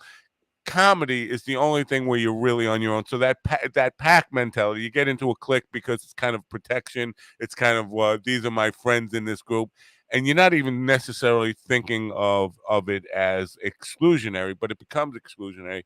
But it's bad for the industry in that if there's one good comedian, one really excellent comedian in that group, all these really untalented or unskilled or undedicated people who aren't working that hard get to ride those coattails, and it takes away opportunity from people who are working hard just because of the fact that they are connected to that one person. If that makes any sense to you, the person who has something and is working hard and has talent and skill that's getting noticed, they're riding up with them, even though they shouldn't be riding up with them. I think it's bad for the industry. I don't know if there's any solution for it, but there really isn't. I feel like it's been waxing and waning a lot, but like I feel like there's a lot of people out there who cosplay as comedians, and they don't really try. They don't put in the work.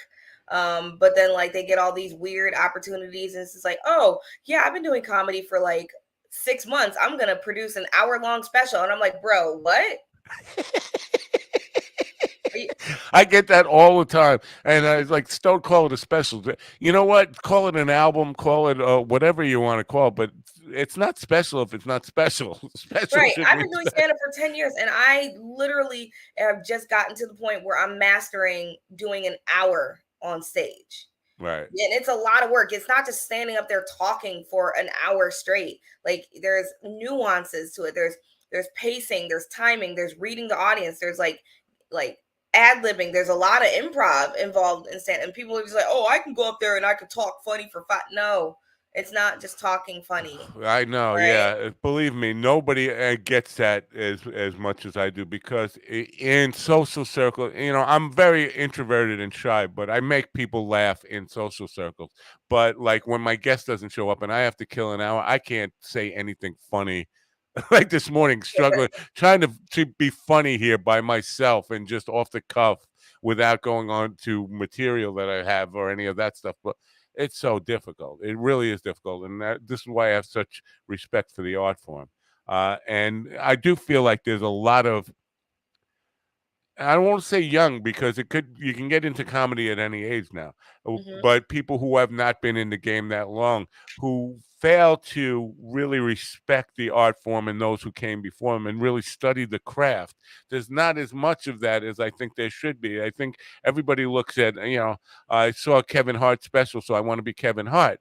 Well, Yes. you have to look at Kevin Hart where he started from and how he got to where he was, and kind of study the people who he like emulated when he was growing up. Because, and going back to yesterday, G.D. Fenderson calls himself a certified forensic humorist, and the word forensics stuck out to me because that implies that you're analyzing the art form. You're doing forensics on it. You're There's taking it a apart. science behind it. Like I tell people, like they're like there's a science behind stand-up comedy. It's like what makes a joke, what makes a good premise, like how, like what is the lead up to the punchline, like are you pacing, are you like paying attention to the audience, are you reading the room, because like Right. there's times where people will do a joke and it does not land, and then they just keep trying to force it on the audience, and I'm like, no, it's not landing for a variety of reasons, but it's up to you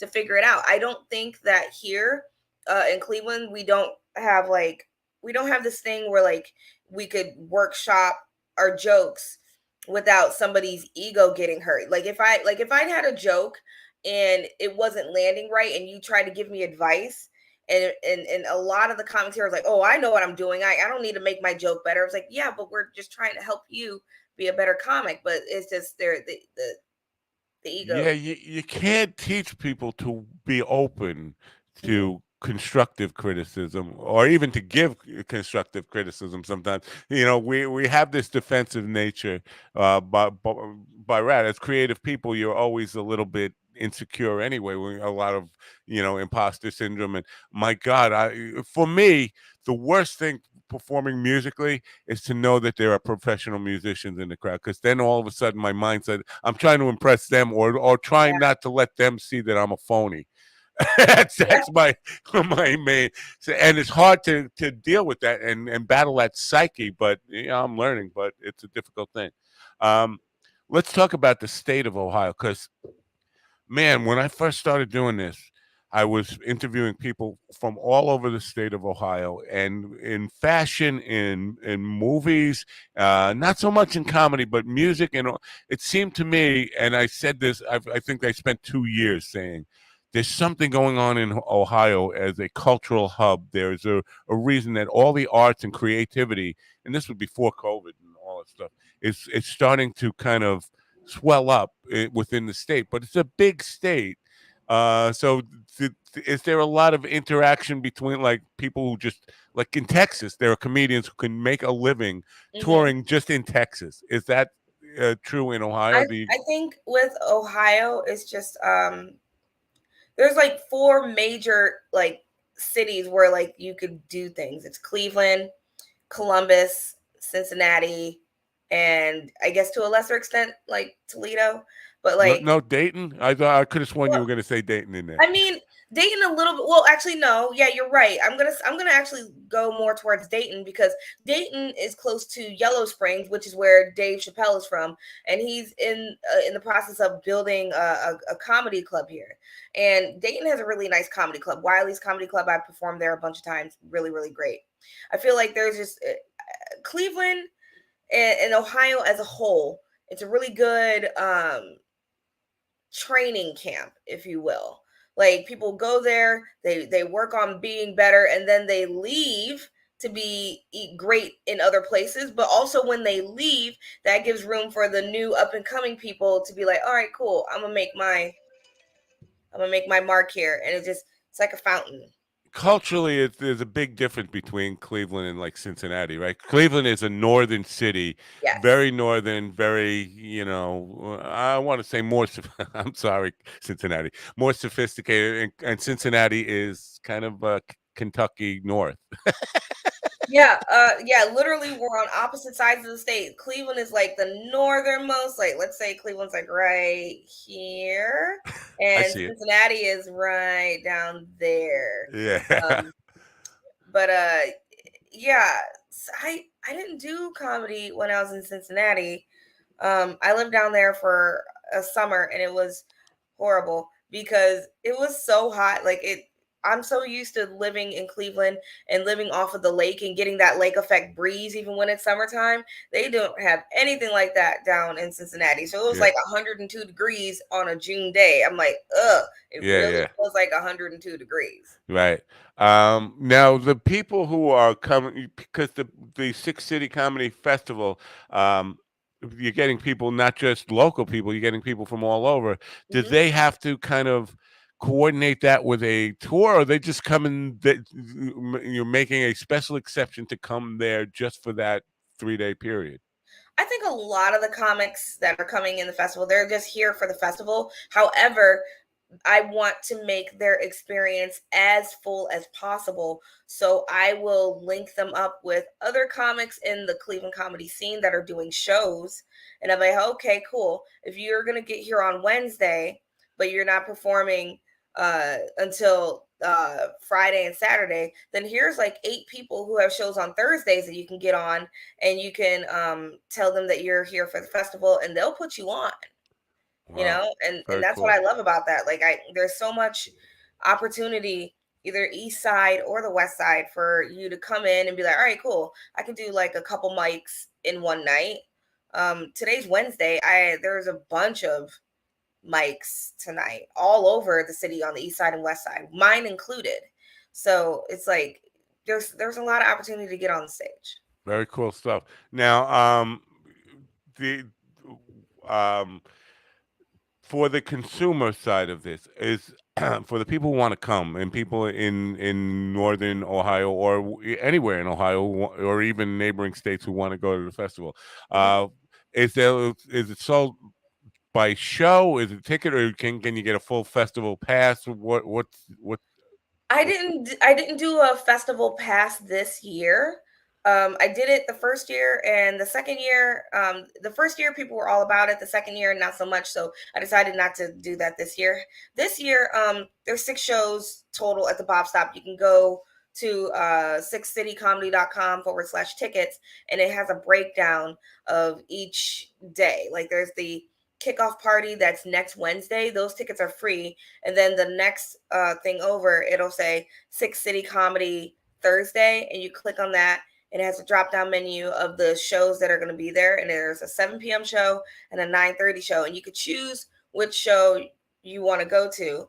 And it pops up in my phone later on. It's like, all right, I got tickets for somebody who's going to be at the 7 p.m. show on Thursday, and I have 4 tickets for the 9:30 p.m. show on Friday, and then I have like 10 tickets for the 9:30 p.m. show on Saturday. So it's really up to you on which tickets you want.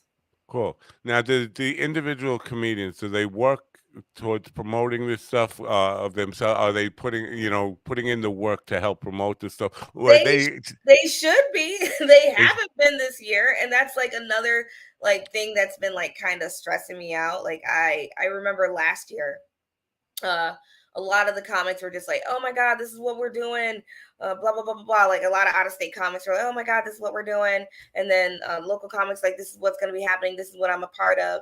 And again, this year it's been like crickets. And I'm messaging people like, hey, you host this show, right? And you haven't been promoting it at all. And I know this because I have been checking your Facebook pages, and you haven't mentioned not one word about it. And Right. as much as that sucks, it's really helped me learn a few things that, like, if I decide to do this next year, I'm not gonna have local comics host any of the shows, especially if they're not gonna promote them, because I already feel in my bones that like they're not gonna promote this yet. When another comedy festival is going to be kicking off in a few months, they're going to be shouting that from the rooftops, because it's been a festival that's been going on 5 times longer than mine has. And if Right. that's the case, it's okay. It's totally cool. Like I see that. I get that. Oh, she It's can't very leave. frustrating when you Yeah.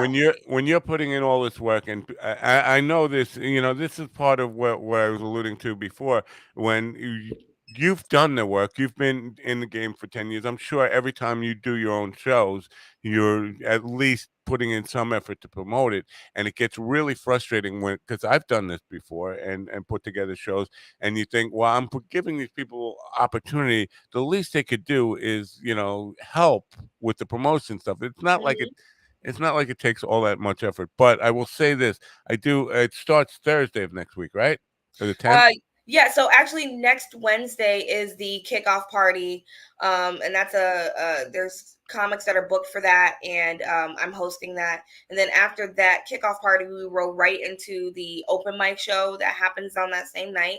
So, but like for all intents and purposes, next Thursday is when it officially starts. Okay. And that's when the first So show I is at have had Pop's house.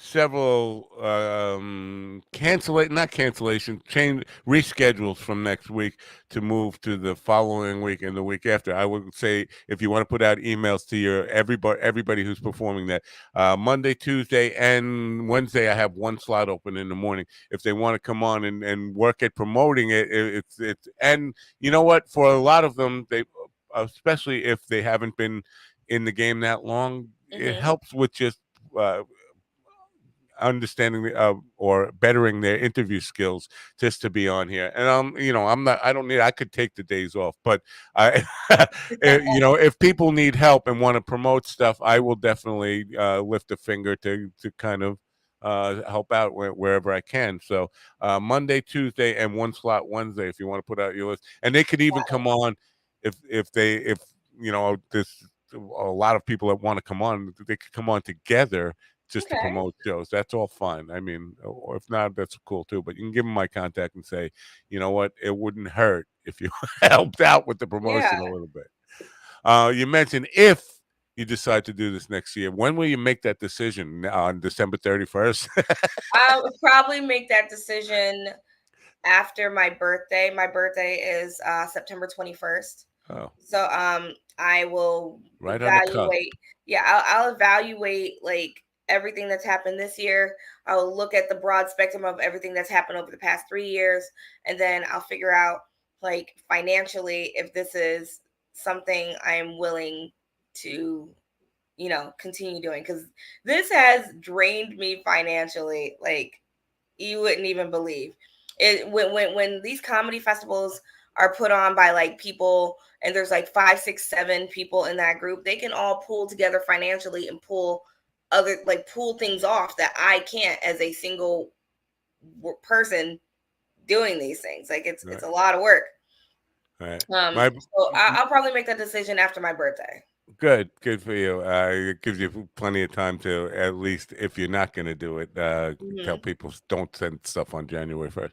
Um, my wedding anniversary is September 21st. Do you consider yourself a Virgo, or what's the next thing after Virgo? The Libra? next thing is a Libra, but I'm definitely a Virgo for Okay, for me too. sure. Me too. When's your But birthday? August 30th. Oh, snap, Uh, it's coming up. All right, cool. Well, I mean, wait, August 30th, that's my nephew's birthday. Aw. well, happy birthday to your nephew. Um, yes, you know, it's just interesting because this 21st is also, September 21st is also the autumnal equinox. Hmm. And that was an interesting time for me, which is why I chose it to get married at the time of where the season changed, actual time when the season changed. I don't know. for some reason that stuff means something to me. It doesn't to everybody, but to have that birthday, that's pretty cool. You're born on the day that the seasons change, where summer turns to autumn. Yeah. Cool. Now, I won't keep you much longer, but tell me a little bit about. Did you want to be an actress when you were a kid? Did you want to be a comedian? Or what got you into what you do? I always knew that I wanted to make people laugh, and I knew that I wanted to act. There's this theater over here called Near West Theater, and my mom would take me and my siblings there, and that's where I did plays and stuff like that. And so like I'm essentially a theater kid. But I always knew I wanted to make people laugh, and so my older sister and I, we used to try to make videos for America's Funniest Home Videos, and we would end up getting hurt in these processes. Like we're like, oh, we're gonna climb this tree and hang from it like a bunch of monkeys. And that particular tree in our backyard, we were doing that, and the branches broke, and we fell about like 15 feet to the ground. And so we're like, yeah, we're not doing that no more. Like that's not funny. But that's the one they will select to put on. Right. Yeah, that would be one but like again, then my mom would be like, we're not submitting this. This isn't funny. This is abuse. And I'm like, okay. So but then like I did theater growing up, and then I did a little bit of theater in middle school. And I'm like, oh yeah, I want to act, but like my acting wasn't really all like I can project my voice and I can be animated with my body, but for some reason it just like wasn't translating well. And then my one acting teacher was like, you can't act your way out of a paper bag. I was like, yeah, I can. And she goes, see that right there, that no. So then I just started writing, and then I just became a writer, and I used to write in my journal. And then this one girl in middle school, she stole my journal out of my backpack. And it's like I'm writing in it. I'm writing all this stuff about, oh my God, these kids are bullying me, and